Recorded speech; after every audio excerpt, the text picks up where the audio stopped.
Hola, ¿qué tal? Bienvenidos sean todos y todas a Ojalá. Josué Antinoe Fiallo Villini está aquí con nosotros. Josué es un joven abogado que ya va tirando, Josué, va entrando, no, es un joven maduro, dicho sea de paso. Embajador especial del país para temas muy especiales también en diferentes instituciones internacionales, particularmente en Ginebra, Suiza.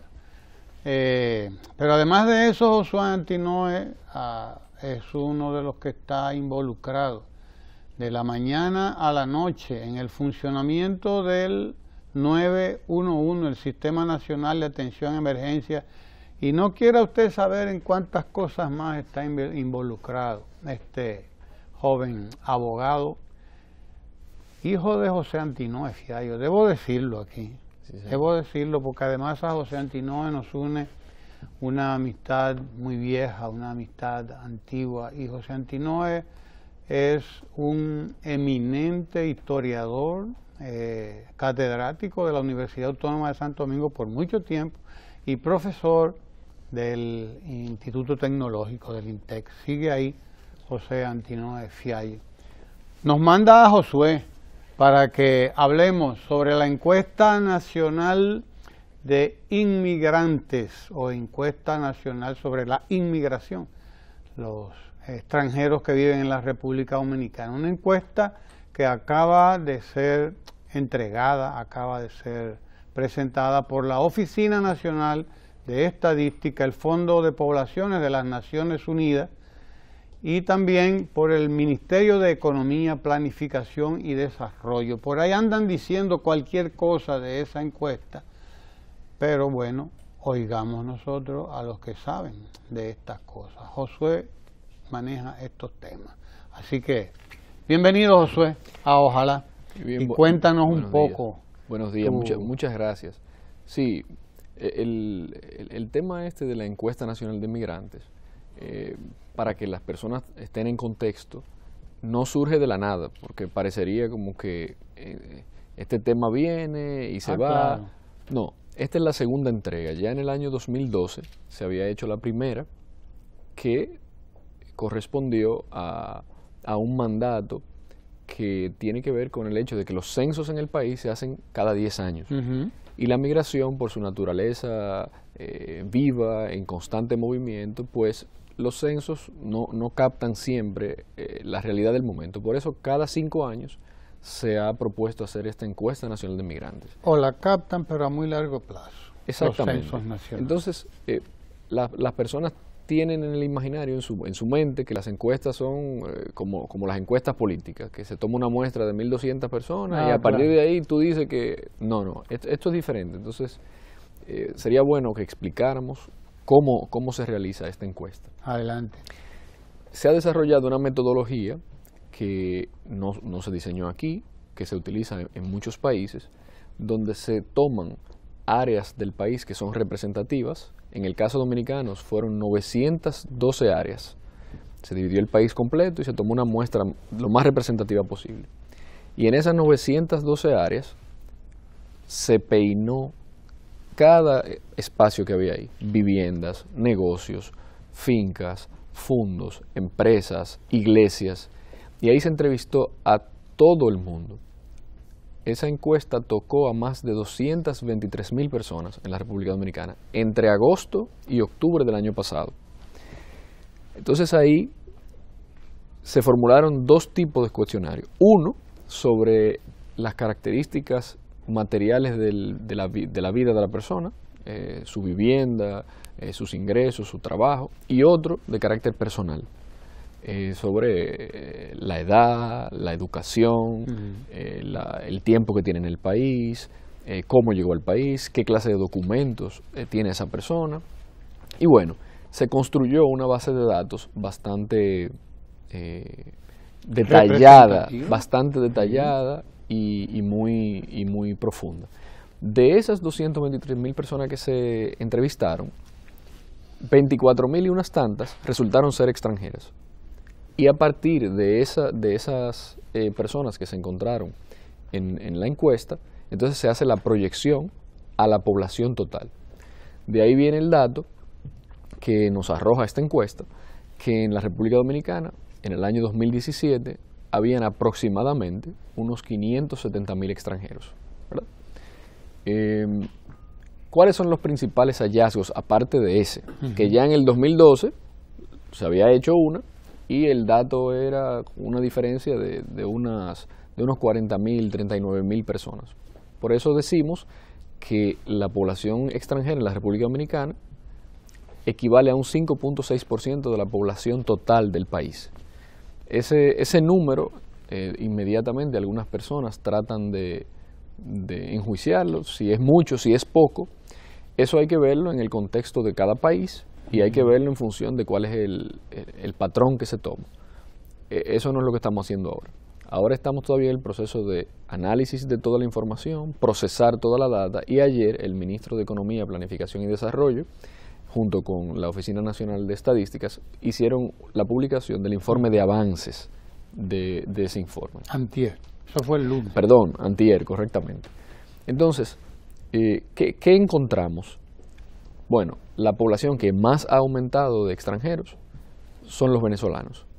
En los últimos 2 años, sobre todo, la población de venezolanos ha aumentado un 653%, lo cual es muy significativo. Alguien dirá, bueno, pero ¿cómo sabemos que esos datos lo podemos contrastar con la realidad? Porque eso es una encuesta, pudiera no ser. En el caso de los venezolanos es relativamente fácil verificar si ese dato tiene cierta validez porque ellos entran por avión. O sea, los venezolanos necesariamente tienen que entrar por un aeropuerto y están los registros de la Dirección General de Migración de entradas y salidas. Nosotros comparamos el dato de entradas y salidas y el neto al final de lo que nos dijo Migración se corresponde dentro de un margen de error considerable con los datos. Se estima que quedaron en el país unos 25 o 23.000 venezolanos en los últimos 5 años, adicionales a los que ya teníamos. A los que ya había, que eran correcto. 3, 4.000, algo así. La segunda nacionalidad, país de origen de los inmigrantes que ha aumentado es el de los haitianos, que ha aumentado en poco más de un 8%. El total de extranjeros de nacionalidad haitiana, de ese grupo grande de 570.000 que hablé al principio, son unos 497.000. Ahí viene otra pregunta, si eso es mucho o es poco. Hay que diferenciar las personas que nacieron en el exterior de las personas que nacieron en el territorio dominicano de padres extranjeros. Entonces ahí usted tiene también otro componente, que son unos 277.000 hijos de extranjeros que han nacido en la República Dominicana. Por ende, el universo de la población de origen extranjero en la República Dominicana se acerca a los 800 y tantos mil personas.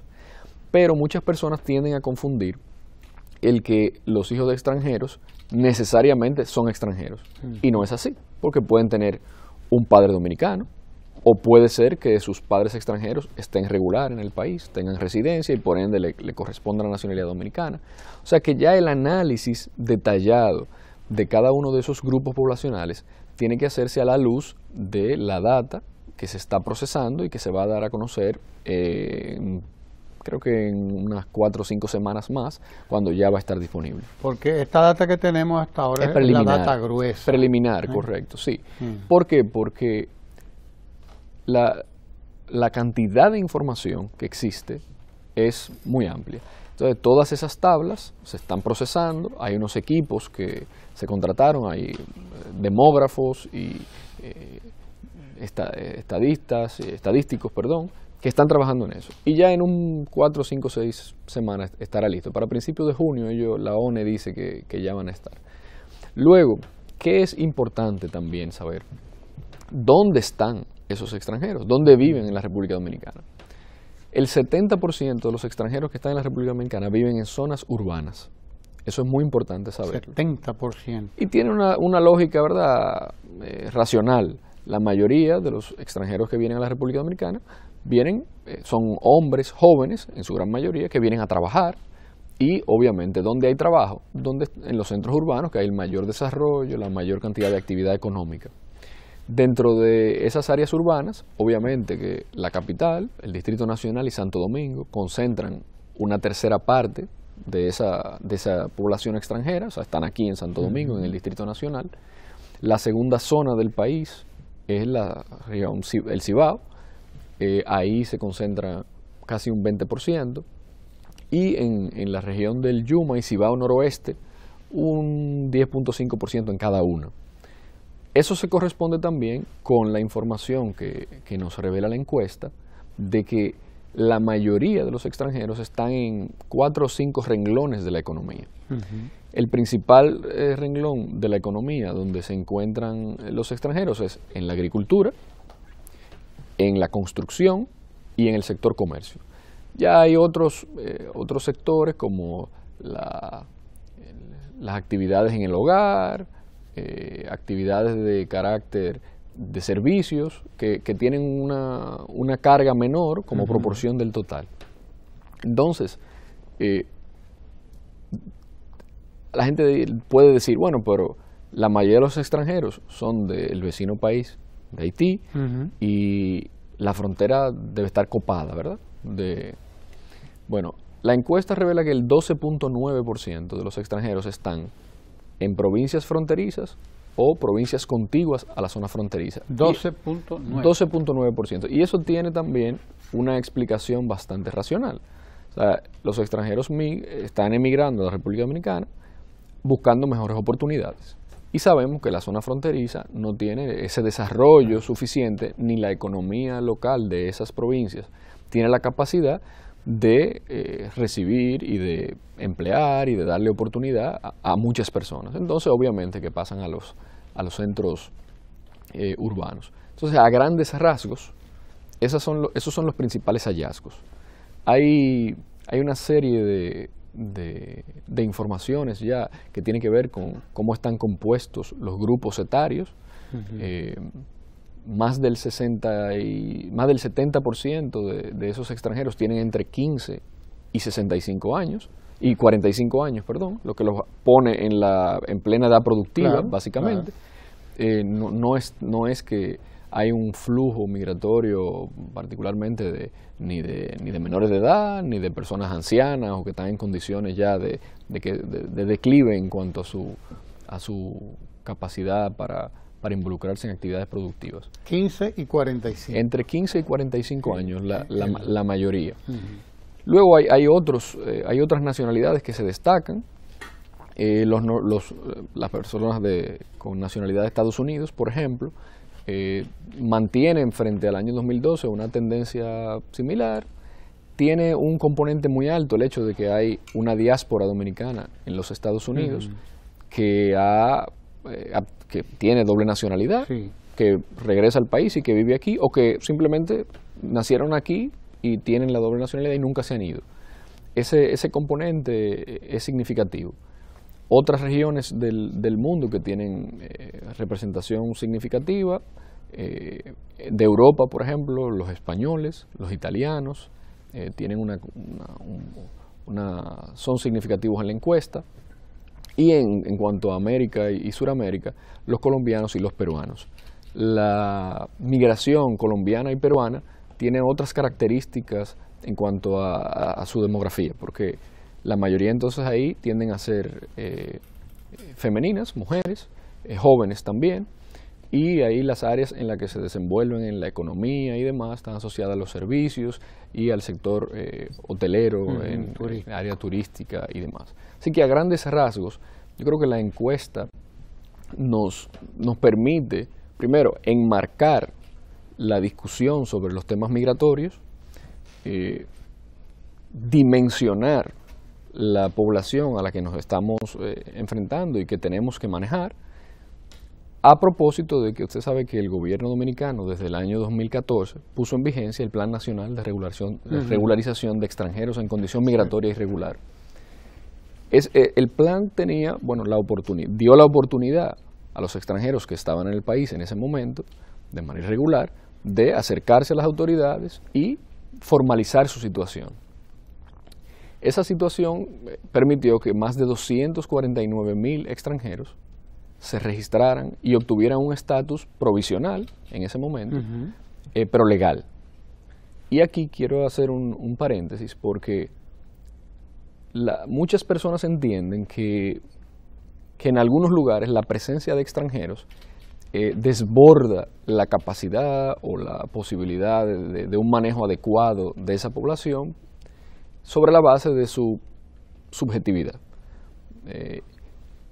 Yo creo que las personas entiendan que se han regularizado casi 250.000 de personas en los últimos 2 años. Son personas que hace unos cuantos años, al no tener un estatus legal, vivían con cierto temor, con cierto nivel de propensión a mantenerse lo más fuera de la esfera pública, quizás también hasta en la clandestinidad. Automarginados. Y obviamente una vez se obtiene un estatus legal, usted puede disfrutar de los derechos como cualquier persona sin la posibilidad de sentirse atemorizado de que va a ser sujeto a algún tipo de aprehensión o de deportación. Eso por un lado. Pero por otro lado hay que ver que también la participación de los extranjeros en la economía y en la vida productiva nacional ha ido cambiando con el tiempo. O sea, en los años 80 o en los años 70, la mayor parte de esa población extranjera estaba recluida en los bateyes, en áreas agrícolas remotas, que también, debido a que en ese momento no había un desarrollo de una red vial también, donde pudiera haber fácilmente el traslado de un sitio a otro, o sea, la exposición de la población a estos grupos era menor. Entonces ahora eso ha ido cambiando. ¿Por qué? Porque ya la movilidad, por un lado, por otro lado, la posibilidad de usted desplazarse libremente, hace que usted también vea más personas donde usted quizá no las veía antes. Entonces dirán, bueno, pero eso es como usted está tratando de disminuir o de minimizar. No, es que hay un desplazamiento del campo a la ciudad. O de minimizar las cosas. Pero eso pasa con los dominicanos también. Igual. Ahí se construye entonces otra idea en el imaginario colectivo. Bueno, temor. ¿Cuál es el temor que genera una población que llega, entonces, que va a ser más propensa a cometer crímenes o delitos, por ejemplo? Y entonces tendemos a criminalizar al inmigrante por su sola condición. Bueno, si lo ha hecho Trump en Estados Unidos con los mexicanos, ¿qué podemos esperar aquí? Bueno, es parte de una discusión pública en muchos países, pero nosotros, igual que esos países, tienen estadísticas también sobre ese tema. Entonces, lo quiero decir aquí, no es cierto que los migrantes que vienen a la República Dominicana, en su mayoría, tienden a delinquir. O sea, eso es falso, pero no es falso con ellos, es falso con todos los migrantes en todas partes del mundo. Los dominicanos que hemos ido a Estados Unidos, a Europa, la mayoría obviamente lo que va es a trabajar, a buscar una mejor oportunidad y trabajan dignamente y con mucha... En el caso de la República Dominicana, solo el 6% de la población carcelaria es extranjera. Fíjese que se corresponde con el 5.6% que dice la encuesta que hay. O sea, no es que los extranjeros... Casi matemático. No es que los extranjeros son más propensos a delinquir que otros. No, ese no es un argumento. Luego está el argumento de que tenemos que evitar esa clase de fenómeno porque, bueno, consumen recursos públicos y son personas que no están aportando al fisco por su condición de irregularidad. Por un lado, eso no es tanto así, porque el que compra un bien o un servicio, no le preguntan si está legal o ilegal, paga el mismo ITEVI que paga usted y que pago yo, por un lado. Sí hay un tema con el reporte de la renta para impuestos sobre la renta, pero recuerden que muchas de estas personas no están dentro del umbral ni siquiera, en dado caso. En dado caso de que estuvieran regular, no entran en el umbral. Sobre la tesorería de la Seguridad Social, podemos medir también cuántos extranjeros están cotizando en la Seguridad Social. Entre el año 2014 y 2017, cuando el Plan Nacional de Regularización estaba en marcha, esa cantidad de personas extranjeras en la Tesorería de la Seguridad Social se disparó significativamente, casi en un 250%.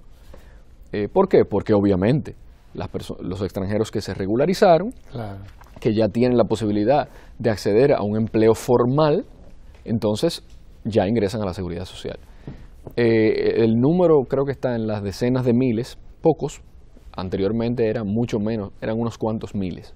Ahí obviamente la población haitiana ha aumentado significativamente, lo mismo que los cubanos, los chinos, los colombianos, ha habido un aumento. Entonces, desde el punto de vista económico, no solamente por el aporte que hacen los extranjeros a la economía y a la producción nacional, sino también a estos renglones. Entonces, el otro tema es el que tiene que ver con la seguridad pública. Bueno, que un extranjero cualquiera llega a este país, hace cualquier cosa mala y se desaparece y nunca lo pueden encontrar porque no se sabe quién es. No es así tampoco en la mayoría de los casos. Cuando se registraron los 250.000 extranjeros en el Plan Nacional de Regularización, a cada una de esas personas se le tomaron sus huellas digitales, se le hizo una fotografía y existe un registro biométrico de ellos. Hoy en día, cuando una de esas personas, por alguna razón, entra en contacto con la autoridad, se le puede identificar fácilmente. O sea, ya esa posibilidad de que esa persona de repente se desapareció, eso no es posible. Igual, se ha ido dotando a las instituciones que tienen que ver con el tema migratorio de mayor capacidad, de mayor tecnología y de procedimientos y protocolos. Usted no escucha ya hoy aquellas críticas, aquellos reclamos internacionales a nuestro país por repatriaciones masivas o colectivas. Usted sabía que agarraban y metían en la camiona, como le llaman, ¿verdad? Sí, Montaban el camión a todo el mundo y en 5 o 8 horas estaban en la frontera. Eso no sucede. Hay unos protocolos y unos procedimientos que se han venido ejecutando desde finales del año 2013, donde cada proceso de deportación se individualiza. Esas personas se llevan a un centro de acogida, depende de la zona del país donde se registran biométricamente, tienen un espacio para que una persona le ayude con su traducción, para entender el proceso que está pasando, tienen un procedimiento expedito pero detallado, donde tiene respetuoso de los derechos humanos. obviamente, usted no escucha eso. Claro. Eso no se escucha.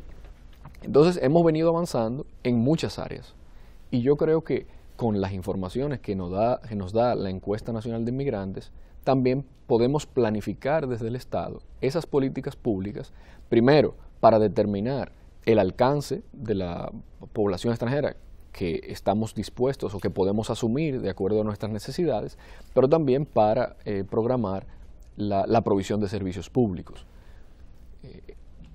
Uno de esos servicios públicos que usualmente enarbolan algunos grupos que son no muy pro migración, ¿verdad?, es que el sistema de salud pública se encuentra copado o se encuentra desbordado por la demanda de servicios de esta población.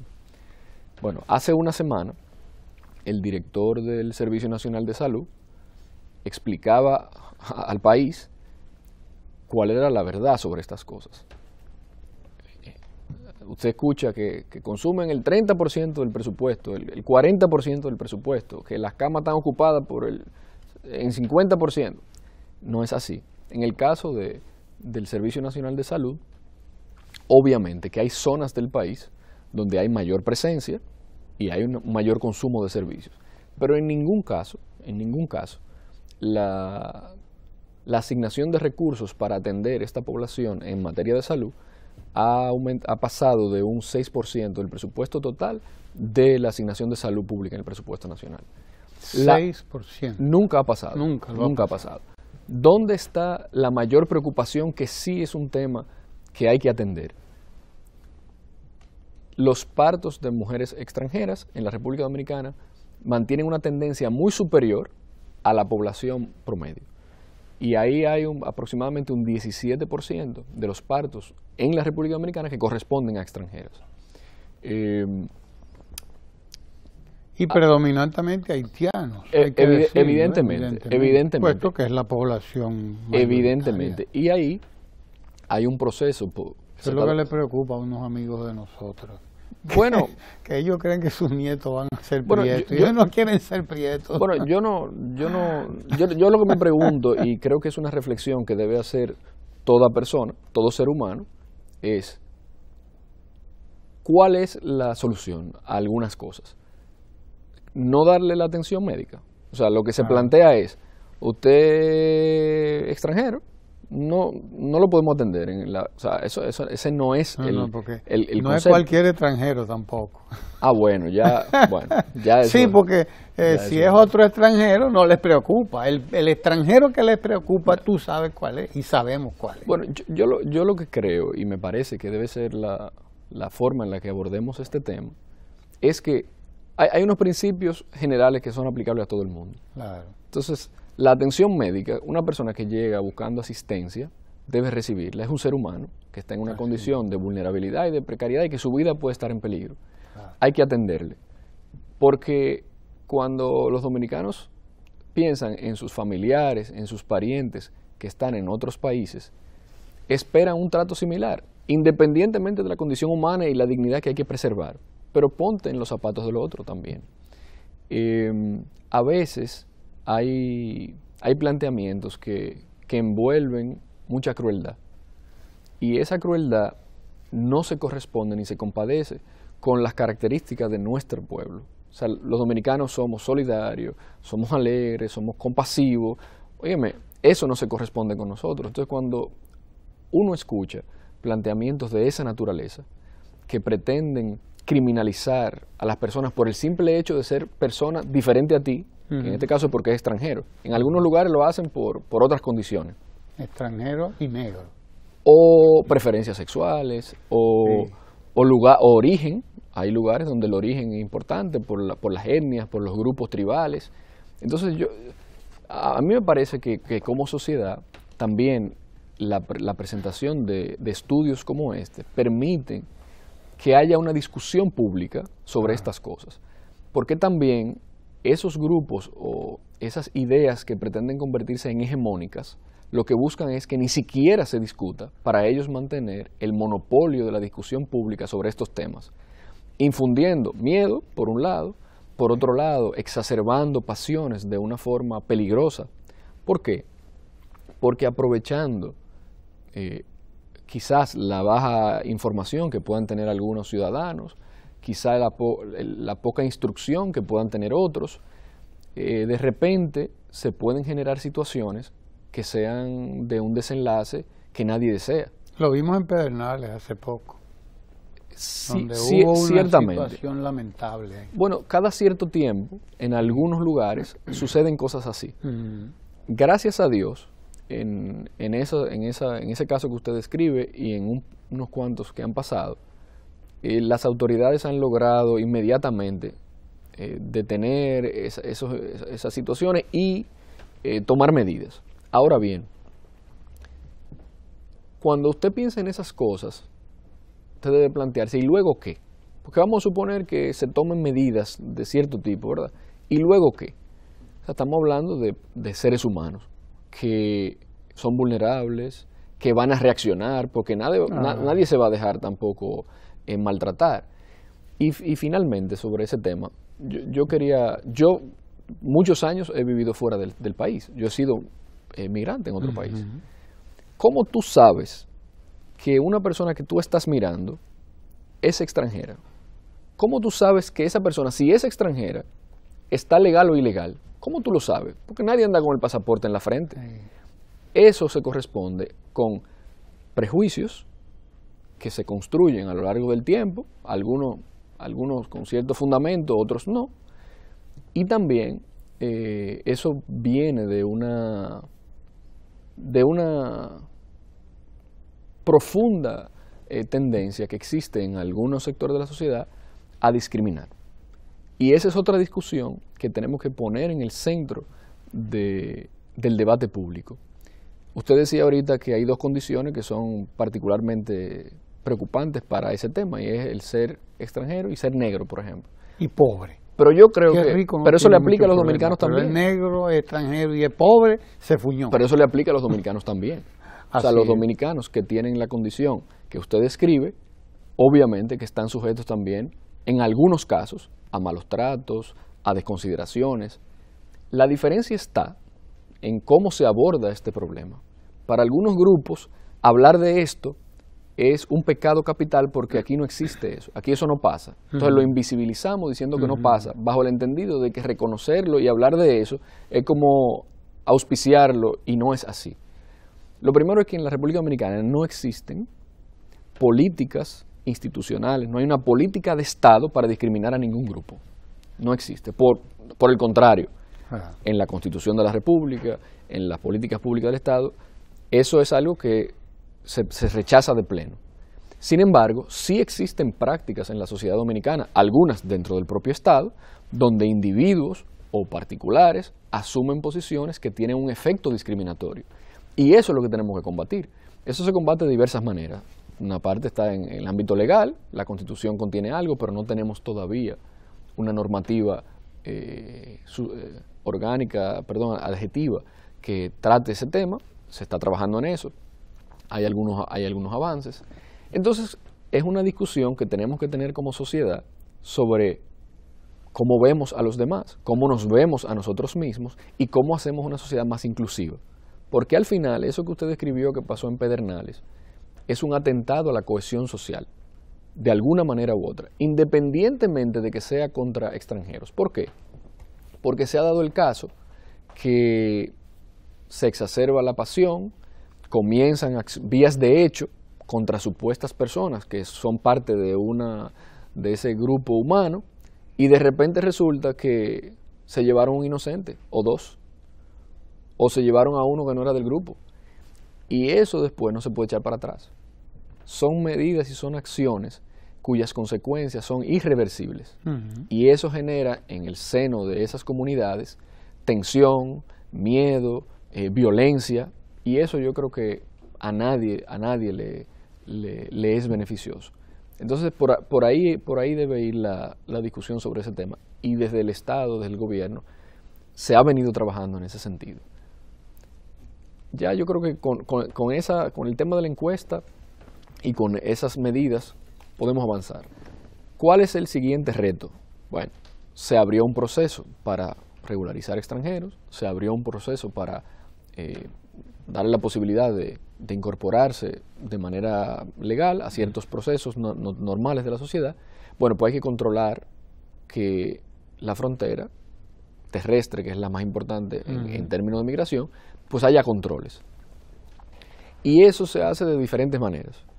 Hay un componente humano, que son los servidores públicos que trabajan en eso, en este caso las Fuerzas Armadas, el CESFRON, la Dirección General de Migración. El trabajo que se está haciendo con el personal, con los recursos humanos ahí, es muy importante, porque no es solamente dinero, no es solamente la remuneración, no es solamente que ellos sepan que tienen asegurados los ingresos para mantener su vida y su familia, sino los protocolos y los procedimientos estandarizados para que se tengan que ajustar a ellos, y cuando no se ajusten a ellos haya consecuencias. Entonces, recursos humanos por un lado. Por otro lado está la utilización y la implementación de nuevas tecnologías. Tecnologías que nos permitan tener mayor control de diferentes maneras. Primero, estadístico, el registro de cada una de las acciones que se hacen, de cada una de las personas que son parte de los procesos de interdicción, de deportación, de devolución, para que tengan una idea. En los últimos 3 o 4 años, voluntariamente, han salido del país casi 100.000 extranjeros. Cuando concluyó el primer plazo del Plan Nacional de Regularización, se le dio a los extranjeros la oportunidad de quien no se acogió o quien no quiso que se fuera voluntariamente. Y recuerdan aquellas filas de vehículos y de camiones hacia la frontera, casi 100.000 personas. No admitidos, personas que tratan de entrar a la frontera y un oficial de migración le dicen no califica, no puede entrar, casi 70.000 personas. Entonces, ese personal que está en la primera línea de resguardo de la frontera está recibiendo tecnología, capacitación para tener esos controles. Hay otras tecnologías que se están implementando, por ejemplo, el sistema de videovigilancia que se implementó precisamente en el 911, tanto en Santo Domingo como en Puerto Plata, ya está en proceso de instalar en la zona fronteriza, en los lugares más relevantes, los pasos de frontera, las vías y las arterias principales que comunican a las provincias fronterizas, para que desde el centro de mando y control se pueda también tener una supervisión de las cosas. ¿Qué clase de cosas se van a ver ahí? No es tener una cámara solamente para verla. Las cámaras nos permiten automáticamente hacer muchas cosas.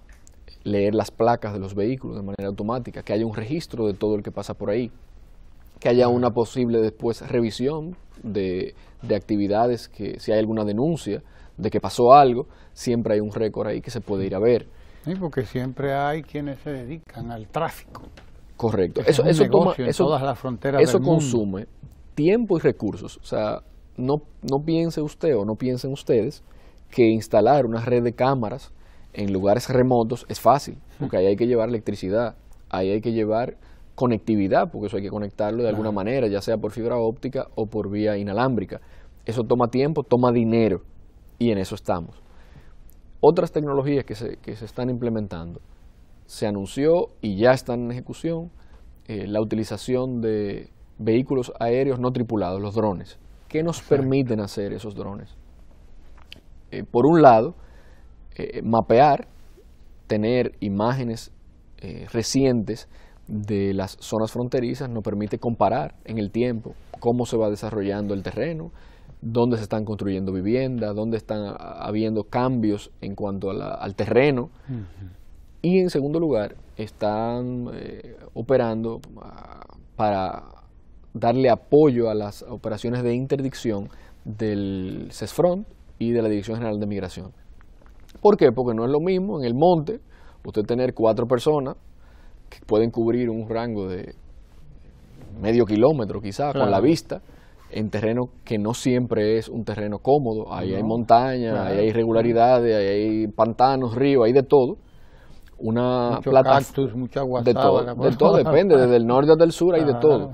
Entonces, una plataforma de observación que nos permite ver la gran foto del paisaje. Las características de estos equipos primero, tienen unas prestaciones muy buenas.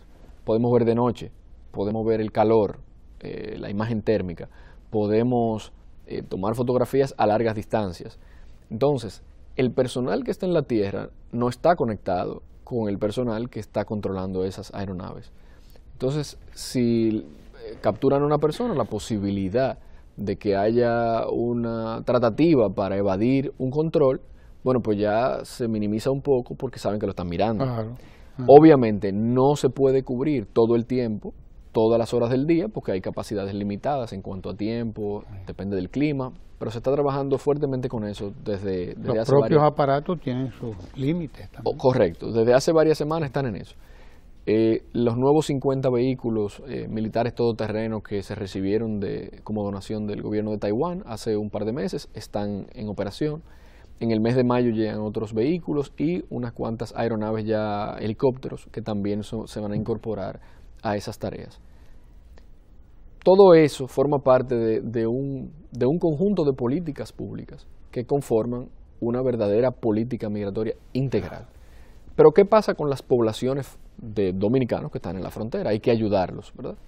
Entonces ahí se está fomentando la asociatividad. Ahí Banca Solidaria tiene una serie de proyectos y programas para impulsar el desarrollo de esas pequeñas empresas, de esas comunidades, para que ahí haya actividad económica, para que haya posibilidad de que haya prosperidad y los dominicanos, bueno, pues no abandonen ese lugar. Pero con la cohesión social también hay que trabajar, que era lo que hablábamos ahorita. Y para eso la integración de las iglesias, de las organizaciones de la sociedad civil es muy importante. Y también se está trabajando con eso. Entonces, ¿qué nos queda? Bueno, la frontera marítima. Algunas personas pensarán que tenemos frontera marítima con Puerto Rico y con Haití, pero tenemos también frontera marítima con Gran Bretaña por las Turcas y Caicos, con Venezuela. O sea, tenemos una frontera marítima que es bastante amplia. Y por ahí también hay que trabajar. Entonces, Ahora el enfoque obviamente está en asegurar la línea fronteriza terrestre y la línea marítima fronteriza con Haití también, tanto por el norte, por Manzanillo, como por el sur, por Pedernales. Ahí la Armada de la República Dominicana también está haciendo un trabajo, porque obviamente cuando se comienzan a cerrar los canales normales, entonces se buscan vías alternas. Son procesos normales, o sea, eso son experiencias que la hemos visto en todos los países, y yo creo que por primera vez en mucho tiempo existe una integralidad y una visión de conjunto de cómo abordar estas cosas. Que hay limitaciones, claro, que hay debilidades, claro, y muchas, porque toda política pública que surja en el contexto nuestro es un reflejo de nuestra sociedad. Tenemos debilidades muy profundas, pero estamos... Y sobre todo muchas necesidades postergadas, preteridas, claro, por décadas y décadas. Porque hay tres agendas. La agenda del pasado, que quedó pendiente, que hay que ir, que fue todo aquello que durante mucho tiempo no se hizo. Exacto. La agenda del presente, de lo inmediato, que nos ocupa el tiempo cotidiano, porque diariamente se presenta soluciones, claro. Y prever la agenda del futuro, que es una planificación importante que se debe de ir haciendo. Entonces, son muchos frentes al mismo tiempo. Entonces, yo creo que bueno, es importante la discusión pública, es importante la crítica. Creo que todo el mundo tiene algo que aportar en estos procesos, tanto los que viven en los lugares como la discusión en la academia es muy importante también. Las academias tienen que involucrarse primero en observar, en describir y en evaluar todos estos procesos, porque si no, yo creo que decía Ramón Tejada ayer, que si no, esto se volvía al ojo por ciento, y no puede ser. O sea, las políticas públicas no pueden ni decidirse ni implementarse sobre la base de la subjetividad de una persona, de un grupo. No. Aquí hay objetivos, aquí hay indicadores que nos permiten medir si estamos alcanzando el objetivo que nos planteamos o no. Porque si no, si fuera de otra manera, entonces fuera un caos. Porque cada quien, según su particular visión, entonces diría cualquier cosa. Que en gran medida, en algunos medios de comunicación, también se percibe con preocupación esa preponderancia que se le da a algunas opiniones individuales, a veces, yo diría que por ingenuidad, a veces quizá por desconocimiento, pero que en el fondo eso llega a la población y puede generar problemas. Así es. Creo que hay dos cosas, José, antes de que terminemos, que conviene puntuar. Tú hacías hincapié ahora en ella, a propósito de esa opinión de Ramón Tejada Holguín. Número uno es que los estados no pueden hacer política sobre la base del ojo por ciento, como tú lo has dicho. Los estados, los gobiernos no pueden actuar sobre la base del ojo por ciento de la percepción. Es decir, el hecho que usted tenga 2 venezolanos ahora, o 3 aquí, se topa con ellos en la capital, no quiere decir que el país está lleno de venezolanos. Correcto. Como el hecho de que usted encuentre a 2 o 3 haitianos o cubanos, de donde sea, o puertorriqueños, se los encuentre aquí en la capital, en el cine, en donde sea. No quiere decir que estamos llenos de venezolanos, de cubanos, de haitianos o de lo que sea. Sencillamente que usted se los topó tampoco es casualidad que usted se los tope. Correcto. Porque resulta que la ciudad es precisamente el mayor generador de puestos de trabajo. Lamentablemente todavía estamos ahí.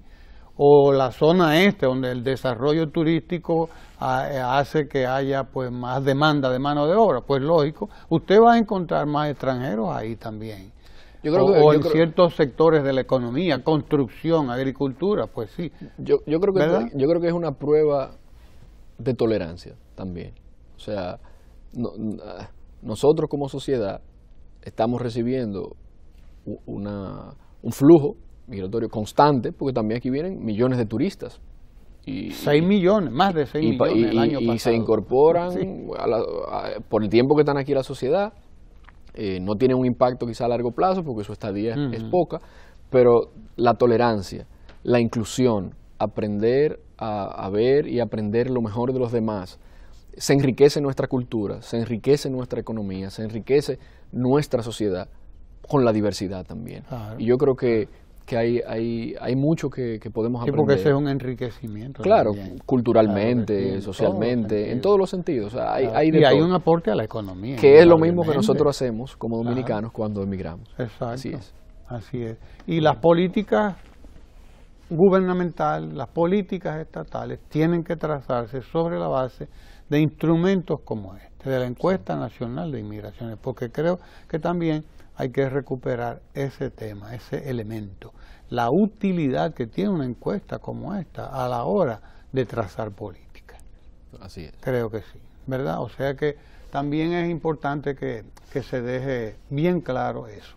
Agradezco tu presencia aquí, Josué, Gracias con estas precisiones, aclaraciones, enriquecimientos sobre esta encuesta nacional de inmigrantes que acaba de ser entregada por el Ministerio de Economía, Planificación y Desarrollo, por el Fondo de las Naciones Unidas para las Poblaciones, el FENUAP, y también por la Oficina Nacional de Estadística, que dicho sea de paso, hay un equipo de trabajo ahí, científico, de una madurez, además de mucho tiempo haciendo este tipo de trabajo, que hay que reconocerlo. Ahí en la ONE hay un equipo, además con una tecnología ya, con una tecnología a su disposición que permite que la ONE sea un instrumento también ya desde hace varios años, de políticas para el país, de datos, etcétera, para la realización de políticas. Los estados no se manejan sobre la base de percepción, sobre la base de lo que usted cree, sino sobre la base de instrumentos como esta encuesta nacional de inmigrantes. No se te queda nada, qué bueno, porque se nos acabó el tiempo. Gracias a Josué Antinoe Villini por todo esto, interesantísimo, y gracias a usted por estar con nosotros ahí. Ahora vamos a conversar sobre crédito, acceso al crédito, democratización del crédito, con Rosa Rita Álvarez, que es la directora de la Fundación Reservas del País. No se mueva de ahí, despedimos a Josué Antinoe, te esperamos por aquí otra vez, porque hay otros temas que tú manejas que nos interesan también. ¿Cómo no? Así que no se mueva de ahí.